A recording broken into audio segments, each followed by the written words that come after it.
올바른 믿음의 역사를 이루는 새로운 새해를 하나님 우리에게 주셨습니다. 그래서 오늘 다윗을 보니까 제가 이렇게 적었어요. 위대한 믿음이다.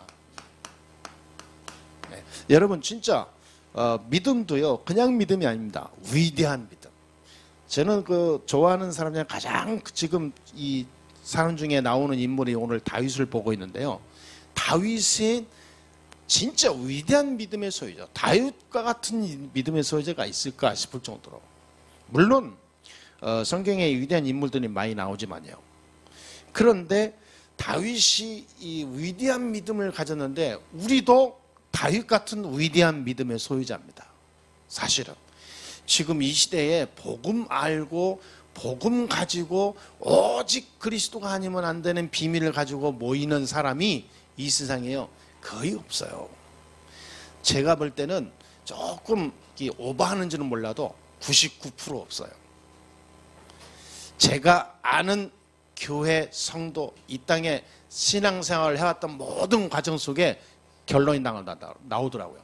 진짜 복음 가진 사람이 없다. 교회 생활 잘하는 사람 많아요. 기도하는 사람 많습니다. 사명 가진 사람 많아요. 그리고 굉장히 자기 탤런트 가지고 막 하나님 영광 돌린다고 하는 사람 참 많아요. 그런데 진짜 복음 가진 사람 없어요. 저는 이 말을 옛날에 못 알아들었어요. 왜 저 굉장히 좀 교만한 거 아니냐, 너무 오만하지 않냐. 그게 아니에요. 여러분 솔직히요, 중대한 어떤 영적 문제, 정신 문제로 어마어마하게 고통당하고 있는 사람에게 복음으로 그 사람을 치유할 수 있는 답이 있어야 되는데 못해요. 거의 다 자기가 가지고 있는 대로 합니다. 그래서 오늘날 교회의 형태는요 딱 이거예요.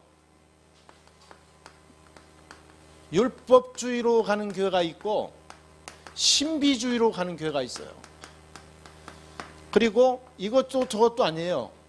그래서 굉장히 어떤 선의주의로 가요. 굉장히 착하게 이렇게 뭐 어떤 구제 이런 것도 하고요. 굉장히 사회주의로 가죠. 그런 교회들이 있습니다. 그런데 이 복음주의로 가는 교회가 상실돼 있어요.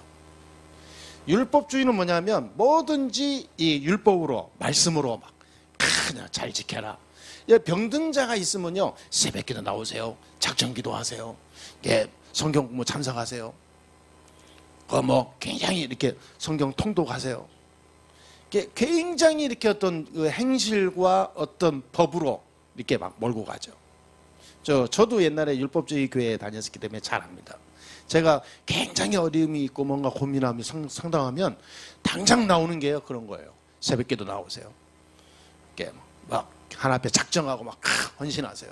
참 그런 식이에요. 근데 신비주의 교회도 내가 다녀봤어요. 신비주의 교회는 뭐냐면 문제 생기잖아요. 엎드리세요. 기도 받으세요. 가가지고 굉장히 말씀도 준다니까. 하나님이 지금 김기성 형제한테 이런 말씀 줍니다. 이거 붙잡고 일주일 동안 기도하세요. 하나님이 기도하라고 새벽기도 나오라 하네요. 새벽기도 와서 딱 기도 예배 마친 다음에 안수기도 받으세요. 전부 그런 식이에요. 아니 병들어서 나는 지금 굉장히 괴로워하고 있는데 그게 치유되는 길이래요. 어떤 데는 막 내가 굉장히 이렇게 방황하고 있었을 때인데 어렸을 때 어떤 목사님이 아는 사람 데려가더니 사모님이 막 안차를 해요. 기도해주고 예언해주고 그거 뭐 유명한 교회예요. 막 안차 막 그렇게 내가 무슨 뭐 이상한 귀신이 들어갔다나 해가지고 막 이렇게 손 발을 막 쳐요. 손에 귀신이 들어가서 자꾸 이렇게 방황하고 나쁜 짓 할 수도 있대. 그러니까 손을 막 때려. 여기 팔도 때리고. 그러니까 그게 이제 귀신이 나가는 거래요. 시커멓게 막 먹지는데 귀신이 나가는 거래. 별짓이 희한한 교회도 아닌 교회들이 많아. 근데 옛날에 그런데 사람들이 얼마나 몰려다 있는지 몰라요. 지금 생각하면 찌래요. 참 속으로 그 사람들 지금 어떻게 됐을까 싶을 정도로 궁금하기도 해요. 그렇게 하던 사람들이. 나는 거기서 빠져나온 게 얼마나 감사합니까? 그게 예수 이름으로 그렇게 한다니까. 예수 이름으로. 이게 무당도 아니고 무슨 뭐 절도 아니고 교회도 아니고 이 기독교의 성경 말씀의 흐르는 색깔을 완전히 바꿔놔 버렸어요. 너무 막 혼합주의로 바꿔버렸어요. 그리고 어떤 데는 저는 또 이 교회도 가봤거든요. 용산 요 앞에 막 밥 퍼주면서 하는, 제가 한번 봉사도 몇 번 갔다니까요. 그 운동하는 여자 목사 만나는데 2년인가 3년인가 없어지더라고. 왜냐하면 여기저기서 후원 막 들어오고 돈 들어오니까 나중에 이게 생각이 달라져. 어디다 막 땅 샀다 집 샀다 막 소문 나고 그러는데 그때부터 사람이 이상해지더라고요. 이거 하면서 뒤에 어마어마한 또 비리도 생기고요. 그리고 진짜 이것만 하는 사람들이 있어요. 완전히 사명 걸고 거지들 도와주고. 그런데 한 번도 복음은 안 줘. 구수도 주고 다 주고 예배도 드려요. 복음은 안 줘요. 참 이거 우리는 완전 복음주의. 복음주의는 뭐냐? 그리스도밖에 없다 이 말이에요. 그리스도 안에 모든 것이 있다. 이게 복음주의예요. 그래서 우리가 사람 만난다. 성공자든 실패자든 뭐 어려운 자든 뭐든 간에 예수가 그리스도다 이유를 가르쳐줘야 돼요. 이건 말 안 하면 큰일 납니다. 그리고 우리가 다른 거 할 필요 없다니까요. 율법주의든 신비주의든 무슨 뭐 구제와 사회로 빠지든 이거 아무것도 아닌 거예요. 예수가 그리스도이신 이유만 말해주면 이 세 가지는 다 돼요. 아, 말씀이 정말로 내가 말씀으로 들어가야 되는구나. 내가 바르게 올바른 행동과 뭔가에게 옳고 그른 이런 걸 다 잘 인도받아야 되겠구나. 아니 내가 진짜 하나님의 힘을 얻어야 되겠구나. 신비주의가 아니라 하나님 주시는 영적인 힘을 위해서 내가 기도해야 되겠구나. 아, 이게요, 그리스도만 알면 모든 것이 정리 다 된다니까. 그래서 사람들은 이게 안 되니까 이 12가지 문제에 빠지는 거예요. 우리가 잘 알지 않습니까? 12가지 문제 뭐죠? 창세기 3장, 6장, 11장. 창세기 3장 뭡니까? 나 중심. 그렇잖아요.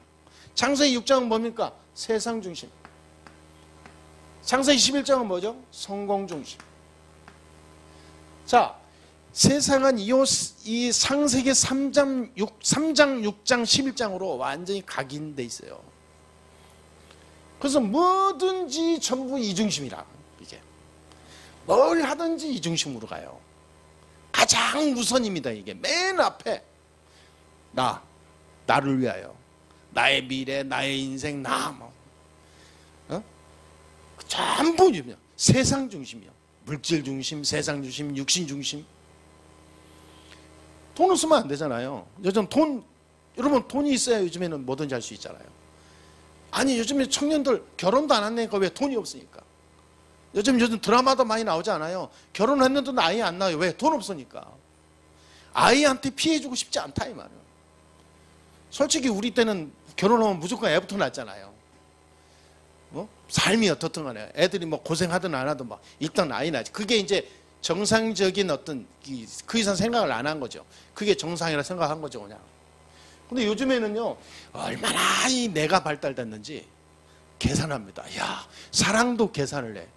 가지가, 야, 우리 어떻게 언제까지 결혼했으면 아이 낳지 말고 어떻게 뭐 준비될 때까지 우리가 모든 것을 다 이렇게 잘 계산하면서 가자. 이렇게 하는 거죠. 결혼도 안 한다니까. 혼자 사는 게 좋대요. 나 중심이라니까. 그러니까 전부 물질, 세상 중심이에요. 그래? 성공 중심이에요. 우리가 대충 살아서 되겠냐?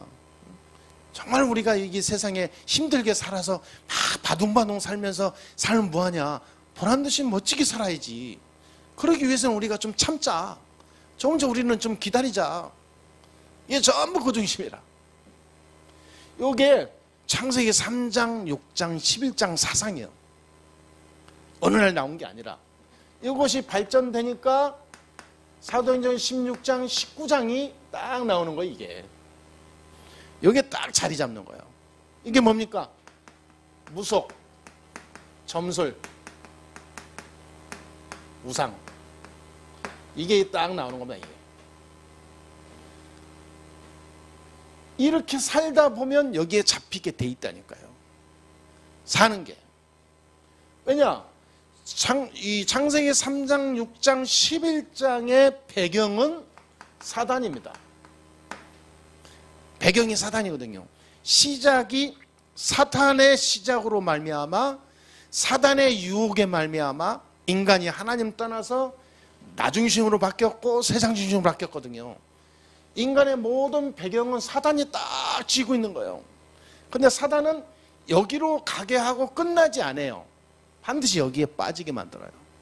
그래서 무속, 점술, 우상, 이것이 어느 정도냐면 문화화 시켜버려요. 전에는 무속이다, 뭐 점쟁이 간다 그러면 특별한 뭔가 막 갈급한 문제가 있어서 가는데 요즘에는 문화가 돼버렸어요. 문화가. 제가 홍대 그 거리를 이렇게 자주 갑니다. 가서 내가 일부러 타로 점치는데 점쟁이 이런 데 있는데 옆에 카페나 그 앞에나 길 건너나 가요. 일부러 창문을 가서 보면서 기도하면서 본다니까. 참 신기해요. 99%의 손님이 대학생, 청년들이에요. 나이 드신 사람은 없다니까. 그것도 커플들. 전부 문화화돼 버렸어요, 이게. 그 사람들은 아무 생각 없이 다니거든요. 근데 이미 성경에 보니까 이게 다 아니에요. 완전 그랬어요. 우상 종교화 돼버린 거예요. 교회가 이제는 교회다운 교회가 아니라 우상화된 교회가 된 거예요. 세상과 똑같은 눈높이 된 맞춘 교회가 되는 거예요. 이제 교회가 아니에요. 십자가만 빼면 똑같아요. 그러다 보니까 이제 불신자 상태 6가지가 오죠. 그게 뭡니까? 영적 문제 오죠. 우상 문제 오죠. 정신 문제 오죠. 육신 문제 오죠. 네? 그 다음에 후대 문제 오죠. 이게 이렇게 하면서 지옥의 문제까지 오는 거예요. 반드시 이 상태로 살다가 가거든요. 이게 후대까지 계속 이어지잖아요. 자, 이게 12가지입니다. 이 12가지 이걸 보고 저주라고 그래요. 말이 단어가 좀 좋은 말은 아니라서 그렇지 사실 12가지 저주입니다. 이게 뭡니까? 여기서 못 보잖아요. 모든 사람은 여기에 다 걸려 있어요. 그래서 우리가 여기서 빠져나오는 길이 율법주의로 되냐?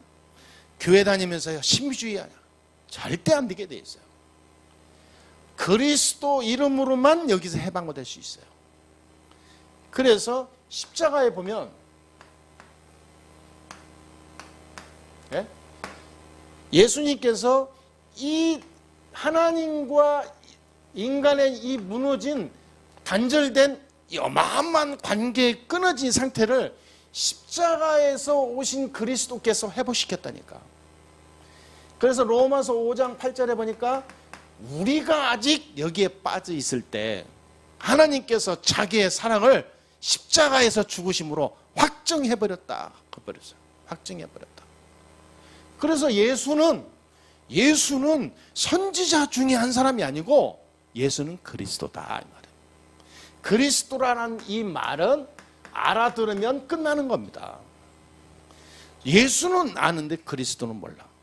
그게 어떻게 이게 신자의 가치를 아는 사람이 할 수 있습니까? 보통 사람은 그렇다니까요. 예수는 알아요. 하나님, 구원자 다 말한다니까요. 그리스도라는 답을 몰라요. 그리스도의 비밀, 그리스도의 언약, 구약 때부터 내려와졌던 그 메시아 비밀, 그리스도인데 이걸 몰라요. 그래서 예수는 그리스도, 여기까지 정확하게 알아야 돼요. 이거를 가장 정확하게 알았던 사람이 다윗이었습니다. 그래서 위대한 믿음은 뭐냐? 구원의 비밀을 정확하게 아는 사람이에요. 그래서 여기서 뭐냐면 여기서 시작되는 거예요. 모든 인생의 참된 성공의 시작은 참 믿음의 시작이다. 여기서부터 모든 것이 시작이 된다. 그래서 다윗의 모든 믿음의 뿌리는 여기서 시작됐다고 볼 수가 있습니다. 그리스도를 정확히 한 거예요. 어떻게 그 사람이 아느냐? 이 사람은 사무엘의 제자입니다. 다윗이. 사무엘은 어릴 때부터 언약궤 옆에서 자란 사람이에요. 어릴 때부터 말씀으로 완전 각인뿔이 체질된 사람. 다윗이 사무엘의 교육을 받으면서 사무엘이 가지고 있는 언약궤의 비밀을 집중 전달받은 사람이에요. 그러니까 다윗은 늘 생각이 뭐냐면 언약궤. 이게 딱 각인된 사람이죠. 나중에 다윗이 왕이 되자마자 언약궤를 모시고 올 성전부터 짓잖아요. 어릴 때부터 각인된 사람이라니까. 사무엘의 제자예요. 그러니까 믿음의 시작입니다. 그 말은 뭐냐? 언약궤 안에 뭐냐? 요거에 들은 거죠. 언약궤의 비밀이라는 말은 그리스도의 비밀을 알았다 이 말입니다. 언약궤 안에 세 가지 내용 들어있는 거 알죠? 그게 비밀이 그리스도예요. 그러니까 다윗이 확실한 모든 문제 해결의 열쇠를 알고 누린 사람이다 이 말이에요. 참 믿음의 시작 그리스도. 그 답을 내린 사람. 그러니까 말하자면 인생의 이 답을 가지고 있는 사람이 다윗이었다 이렇게 볼 수가 있습니다. 오늘 사무엘상 17장 우리가 너무나 잘 알고 있는 내용이죠. 이 골리앗을 단번에 깎아버린 그런 장면 아닙니까? 그런데 그 사람이 어떻게 그렇게 됐냐 이 말이야. 믿음의 시작이 중요하다 이 말. 참 믿음의 시작. 그러면 그 믿음의 내용은 뭡니까? 내용이 우리가 알다시피 사도행전 1장 1절 3절 8절이에요. 138. 이 사람은 뭐냐? 참 믿음의 뿌리는 시작은 언약궤 비밀을 가진 사무엘부터 시작된 인생의 그리스도의 답을 가진 각인된 사람이었고요. 그 내용이 뭐냐? 138이라니까. 말하자면 갈보리, 감람산, 마가다락방. 그러니까 십자가, 하나님의 나라, 구원의 비밀, 하나님의 나라, 성령 충만의 답을 가진 비밀을 가진 사람이었다 볼 수가 있습니다. 말하자면 완전히 복음이 각인된 거예요. 여러분 각인이 중요합니다. 각인이 안 되면 사람이 어정쩡한 사람이 되고요. 뭔가 각인된 사람은 중요할 때마다 각인된 것이 나오게 돼 있어요. 어릴 때부터 복음으로 각인된 사람은요. 위기 올 때 복음으로 딱 서게 됩니다. 그러니까 복음으로 어릴 때부터 각인된 사람이 바로 다윗이었어요. 그러니까 위대한 믿음의 이 영웅, 그 어마어마한 응답, 성공자가 될 수밖에 없는 조건을 다 가진 거예요. 육신적으로 공부를 많이 했다가 아니라 이미 영적으로 하나님이 준비해 놓은 거죠. 시편 78편 70절 72절에 보니까 이 다윗이 양을 치고 있을 때 하나님이 불렀다고 그랬어요. 그리고 다윗은 성실함과 마음의 성실함과 손의 공교함으로 일을 냈다 그랬어요. 우리 랩런트들 꼭 봐야 될 일이죠. 그러니까 뭐죠? 믿음과 기능, 복음과 기능, 영적 서밋으로 섬에서 육신적인 서밋으로 가는 어마어마한 영육 간의 답을 가진 사람이 다윗이었어요. 공부도 그냥 한 게 아니라니까요. 공교함으로 가장 성실하게 기도하면서 서밋으로 들어간 거예요. 그러면서 뭐냐? 영적으로 가장 깊은 하나님과의 관계가 회복된 사람. 이 사람이 진짜 서밋 중에 서밋에 선 사람이라니까. 다윗이요, 이스라엘의 최고의 왕이었잖아요. 이 사람이 믿음의 내용이 뭐냐 이 말이에요. 한마디로 말하면 이거였습니다. 오직 예수. 한마디로 말하면 다윗은 진짜 막 이 복음의 어마어마한 가치를 아는 사람이었죠. 우리가 이 축복의 믿음의 그런 증인들이 될 줄 믿습니다. 그럼 어떻게 이런 내용을 가지고 다윗이 위대한 이 하나님의 사람이 될 수 있었냐? 방법이 있습니다. 우리가 멀지 않습니다. 방법 간단합니다. 가장 중요한 방법 중에 하나가 뭐냐면 예배입니다. 그러니까 보통 예배는 하나의 의식 어떤 형태로 이렇게 하나의 그 시간으로 보는데 그렇지 않습니다. 예배라 하면 강단을 말하는 거예요. 강단. 하나님이 주시는 음성, 말씀을 말하는 거예요. 하나님이 주시는 말씀. 내게 하나님이 주시고자 하는 말씀을 강단을 통해서 전달받는 거예요, 내게. 그게 예배입니다. 그냥 앉았다가 1시간 예배 드리고 뭔가 이 말씀으로 이게 내 머리를 정화시키고 가는 게 아니라 하나님의 음성을 듣는 시간이라니까. 그게 예배예요. 왜 음성을 듣습니까? 하나님이 내게 미션을 주신다니까. 어떤 미션을 주냐? 하나님께서 하실 미션을 내게 주는 거예요. 그게 어떤 일입니까? 내게 감당이 안 되는 일입니까? 그렇지 않아요. 하나님의 위대한 일을 내게 맡기는 거예요. 그럼 내가 어떻게 해야 됩니까? 할 게 없어요. 믿으면 되는 거예요.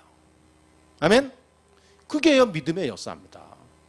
세상은 자꾸 해야 되잖아요. 이렇게 해라, 저렇게 해라, 노력해야 된다, 어떻게 집중해야 된다. 우리는 할 게 없어요. 예수는 그리스도, 모든 문제 해결자. 믿고 기도로 가고 말씀 속에 들어가면 되어지는 거예요. 그냥 되어져. 그런 응답의 축복이 시작될 줄 믿습니다. 그래서 방법이요, 예배라니까. 방법이.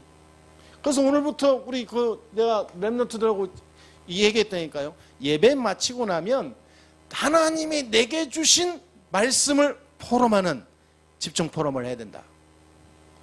그래야 내가요, 영적으로 안 놓쳐요. 그러면 이걸 가지고 뭐 하냐면 기도만 하면 돼요. 여러분, 기도를 안 해서 그렇지 내가 뭔가 확실한 뭔가 나오면 기도하게 됩니다. 사람도요, 중요한 사람을 내가 만나려고 약속하는 거하고 만나고 싶지 않은 사람하고 약속을 하는 거 달라요. 전혀 보고 싶지 않은데 만나야 돼.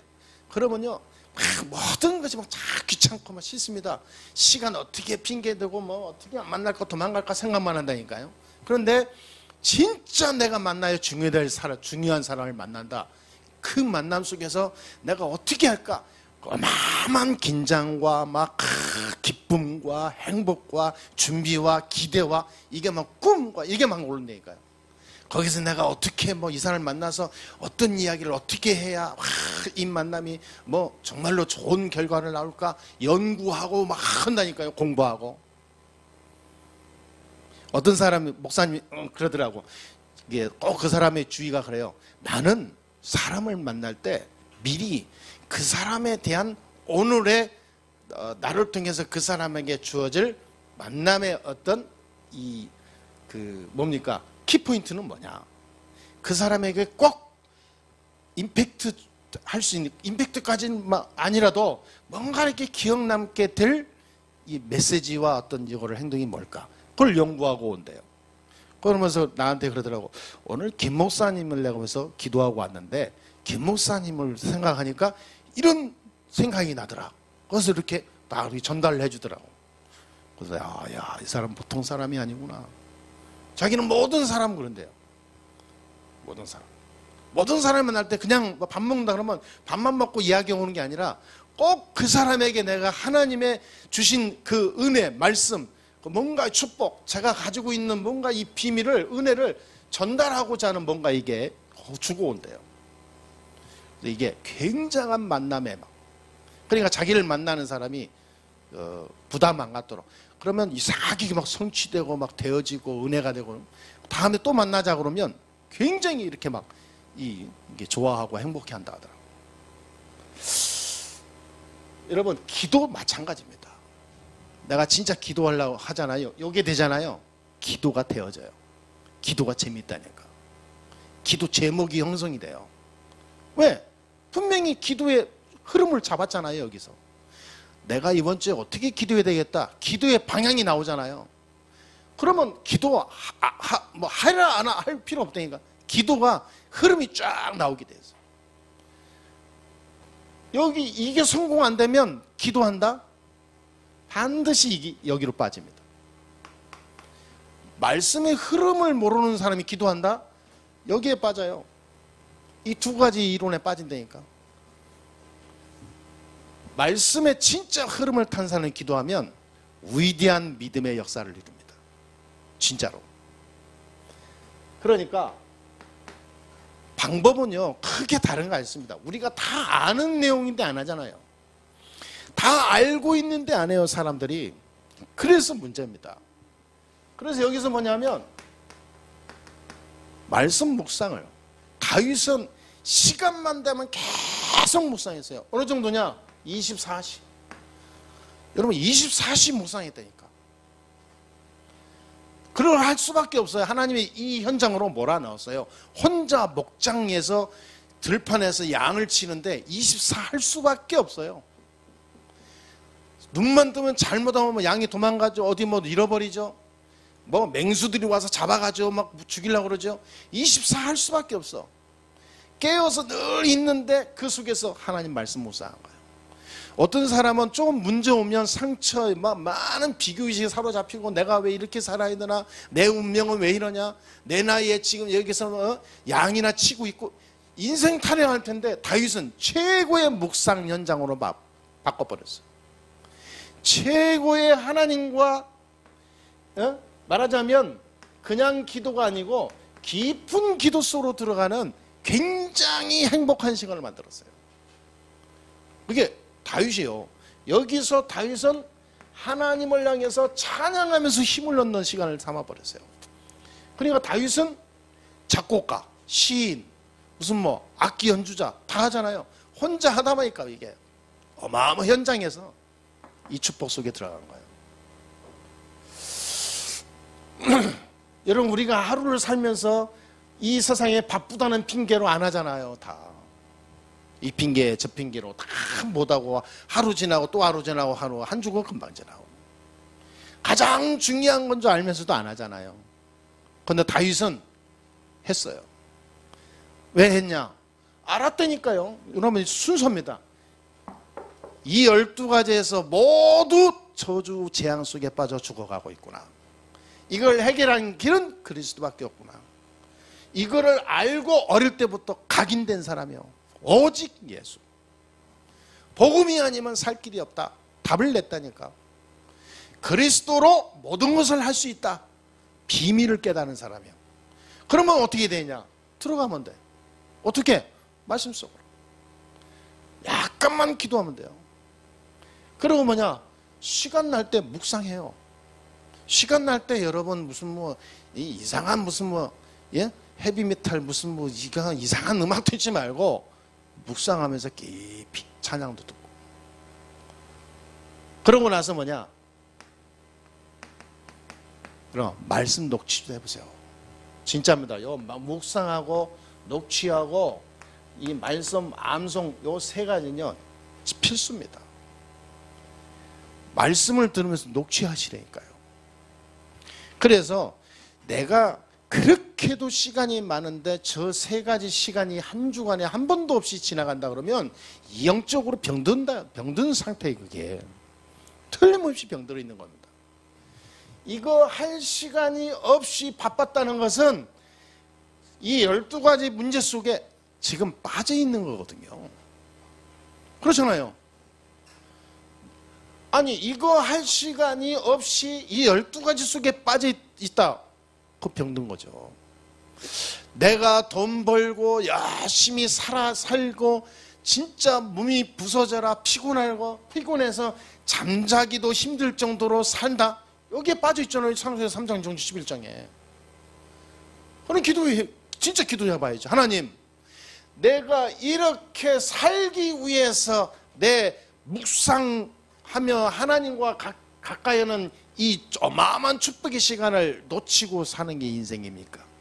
하나님, 나에게 다윗처럼 믿음의 어마어마한 축복 속에 들어갈 수 있도록 힘을 주옵소서.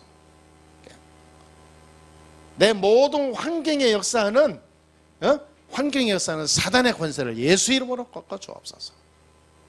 그래야 됩니다. 방법은 저거밖에 없습니다. 저게 되면 반드시 증거가 나와요. 뭐가 됩니까? 이게 되면 이때부터 시간표가 옵니다. 말하자면 열매가 오는 거죠. 반드시 시간표는 사람 오게 돼 있잖아요. 그래서 이 시간표는 하나님의 능력으로 옵니다. 하나님의 능력은 내가 달라서 준 게 아니라 들어갔는데 얻게 되는 거예요. 그렇죠? 하나님의 능력이 옵니다. 반드시 이 시간표가 옵니다. 결단의 시간표. 세상 믿음 없는 사람은 결단의 시간표에 갈등하지만 믿음 가진 자는요, 결단의 시간표는 능력을 이루는 어마어마한 축복의 시간표가 돼요. 많은 사람이 골리앗 앞에 벌벌벌 떠고 있을 때 다윗은 기회였습니다. 기회. 그렇잖아요. 조그만 소년, 17살 소년이 자기가요 수년 동안 갈고 닦은 물맷돌 던지는 기술 가지고 다윗의 이 골리앗의 이마를 한 방에 날려버렸잖아요. 근데 그 비밀을 아는 사람은 아무도 없어. 다윗의 형들은 얼마나 육신적이냐면 네가 뭔데 여기 왔냐 이 말이야. 다윗의 형들이 군인이었잖아요. 3명이나. 너는 진짜 어릴 때부터 굉장히 교만했다. 그 옛날 상처 또 건드리려고 했죠. 다윗이 와가지고 막 여호와 하나님이 백성을 공격하는 저 블레셋 사람 이게 말이 되냐? 저 사람이 여호와 하나님을 지금 뭐 저주하고 그러는데 이게 말이 되냐? 그래서 내가 나가겠다 그러니까 형들이 말리면서 이놈 새끼 네가 뭔데 왔냐? 너는 아마 아기 때부터 이렇게 교만하고 말이야 잘난 척하고 빨리 가라고 그러니까 쓸데없는 막 집에 가라고 그러니까 다윗이 그러잖아요. 형들이요, 내가 아무 이유 없이 여기까지 왔겠습니까? 위대한 이제 이게 명언이 나오는 거예요. 아니 아무 이유 없이 아버지가 전쟁터에 있는 형들에게 떡덩어리 주면서 그 군 현장에 말이죠, 전쟁 현장에 아들을 심부름 보내겠냐고요. 그것도 목동에서 양을 치고 있는 아들을 불러다가 보따리에 싸가지고 심부름 보내는 아버지란 말이에요. 근데 그 아버지 보내는 심부름 올 때 하니까 굉장히 이 내용에 보니까 의미심장해요. 전쟁 중에 있는 형들에게 다윗을 심부름 보냈다니까. 야, 이 아버지 이새라는 사람이 보통 사람이 아니에요. 그냥 전쟁이 아니라 블레셋 사람 골리앗 앞에 이스라엘이 굉장히 위기 속에 있는 걸 알고 다윗을 보냈어요. 뭔 뜻이겠습니까? 지금 전쟁 중에 있는 사울 왕과 이스라엘 군대와 저 이 장병들 가지고는 골리앗 못 걷는다 이 말이에요. 누가 해야 됩니까? 믿음 있는 자가 가야 된다. 예? 답을 가진 자가 가야 돼요. 복음 가진 자가 가야 되는 거예요. 말하자면 이 흑암 세력은 그리스도의 이름으로만 결박이 된다 그 말입니다. 근데 그 답을 가진 자가 다윗밖에 없어. 그래 아버지는 다윗이 어떤 사람인가 알고 있었다니까요. 저는 그렇게 생각해요. 다윗을 보낸 겁니다. 그 중요한 찰나에 다윗을 보냈어요. 그러니까 다윗이 뭐예요? 내가 이유 없이 여기에 왔겠습니까? 형들이요. 하나님이 이유 없이 나를 여기에 왜 보냈겠습니까? 저 골리앗을 꺾으려는 하나님 시간표 아닙니까? 흑암 세력을 완전히 박살내는 하나님의 계획이 아닙니까? 그렇잖아요. 그러니까 여러분 무슨 일이 생기면 두려워하지도 마시고 염려하지도 마세요. 복음 앞에 섰버리면 끝나는 겁니다. 그래서 저와 여러분은 믿음의 증인이다 그 말이에요. 그래서 반드시 시간표는 옵니다. 증인의 시간표. 다윗이 여기서요 골리앗을 완전히 꺾어버리고 여호와의 이름을 만방의 영광을 돌리게 되는 그러한 증거가 나타나게 됐습니다. 자, 오늘 다윗을 얘기하는데 다윗에 대해서 하다 보면 1년 내내 해도 다윗 얘기 다 못해요. 자, 그렇다면 오늘 간단하게 끝내고요. 뭘 해야 되냐면 반드시 믿음의 시작은 결과가 온다. 올바른 믿음의 시작은. 그래서 우리 예수사랑교회가 비록 시작은 미약했지만 반드시 이게 온다니까요. 믿음의 증인. 시간표가 온다니까. 그래서 우리는 이런 결론을 내려야 되겠습니다. 첫째 뭐냐면 우리는 어떻게 신앙생활을 하면서 성공하며 응답받을 수 있을까? 일단 올해는 좀 결단다운 결단을 해야 돼요. 내가 뭐 이렇게 살면 안 된다 이런 결단이 아니라 올해는 내가 오직 복음으로 참 믿음의 시작을 출발해야 되겠구나. 참 믿음, 그냥 믿음이 교회 다니는 그냥 종교인, 기독교인이 아니라 참 믿음의 사람. 그리스도의 답을 가지고 진짜 나와 현장과 우리 가문과 교회와 후대와 이 시대를 살릴 참 믿음의 증인이 되어야 되겠구나. 결단을 해야 돼요. 우리가 결단하지 않으면 안 돼요. 결단. 시편 23편 1절부터 6절까지 전체를 보게 되면요. 다윗이 얘기합니다. 여호와는 나의 목자시니 내가 부족함이 없으리로다. 이건 뭐냐면 결단이라니까요. 그것도 도망 중에 큰 위기 중에 있을 때 여호와 나의 목자인데 뭐 내가 뭐가 부족하냐 이 말이에요. 집도 없이 쫓기면서요. 온 산에 숨어 다니면서 한 말이라니까. 그가 나를 푸른 초장에 누이시며. 푸른 초장이 아니에요 지금. 먹지도 못하고 지금은 씻지도 못하고 혼자 도망다니면서 숨어있는 주제에 푸른 초장에 누이시며. 여러분 우리는 믿음의 결단을 제대로 내려야 돼요. 나는 뭘로 어떻게 살아가야 되냐? 복음 안에 있는 시간표를 보면 돼요. 반드시 이 시간표는 와요. 욥이 그러잖아요. 나를 단련하신 후에는 정금같이 나를 나오게 하실 것이다. 아니요, 미래를 알고 있기 때문에 그래요. 복음을 알고 있는 사람은 현실에 흔들리지 않아요. 왜냐? 미래가 있는데. 미래가 꿈이 아니에요. 나의 비전으로 확실히 보여요. 많은 사람은 막 이 꿈, 드림으로 가잖아요. 그렇지 않습니다. 우리는 확실한 미션이 있습니다. 세계복음화. 꼭 믿으시게 되길 바랍니다. 그래서 올해는 치유와 서밋의 이 두 가지 주제로 갑니다. 여러분들은 치유 받았기 때문에 병 걸린 힘든 자를 치유할 수 있는 답을 가지고 가야 됩니다. 그러니까 말씀 붙잡아야 돼요. 가서 여러분들의 경험이나 지식이나 배운 대로 하지 말고요. 말씀 주세요. 말씀. 자꾸 사람들은 자기 식대로 하려고 그렇지 않습니까? 그거 나중에 문제 옵니다.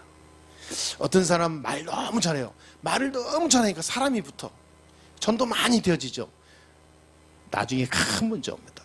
왜? 그 사람의 이 언변술에 전도된 거지 그 사람 속에 있는 복음으로 전도된 게 아니거든요. 문제 와요.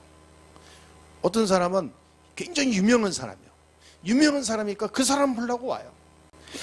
우리는 그래서 복음을, 말씀을 줘야지 내게 있는 어떤 기술로 사람을 이렇게 이 세상 말로 사람을 낚으면 안 돼요. 알았죠? 사람을 낚는 기술을 하지 말고 복음으로 줘요. 사람을 치유하는 자가 돼요. 말씀으로. 사람의 친구를 사귀다도 그러잖아요. 친구의 어떤 많은 것을 이 친구의 마음을 살려고 얼마나 노력합니까? 그냥 말씀을 줘야 돼요. 내 사랑과 인사합시다. 위대한 믿음의 증인이 됩시다. 예. 다윗이 훌륭해서가 아니라 이 믿음 가지고 있는데 그런 사람이 된 거예요. 다윗의 받은 응답을 우리 모든 성도들이 받게 되길 주의 이름으로 축복합니다. 기도하겠습니다. 하나님 감사합니다. 하나님께서 오늘도 은혜를 주시고 말씀으로 힘을 주시니 감사합니다. 모든 이 땅 살리는 전도자의 축복이 시작되게 해 주옵소서. 우리 예수사랑교회 모든 성도들이 다윗이 붙잡은 그 언약, 다윗이 가지고 있는 그 위대한 믿음, 그 놀라운 축복의 증인들로 영원한 응답의 주역이 되게 해주시고 세계복음화의 주역이 되게 해주시고 병든 세상을 치유하는 주역이 되게 해주시고 후대들에게 하나님의 능력을 전달해서 살려내서 이 미래의 큰 주역으로 삼을 만한 그런 지도자로 서야 될 축복을 우리 성도들이 누리게 하심을 믿습니다. 하나님의 영광을 받아 주시옵시고 하나님의 영광이 보여지게 해주시고 하나님의 영광이 나타나는 인생이 되게 해 주옵소서. 주 예수 그리스도의 이름으로 기도하옵나이다. 아멘.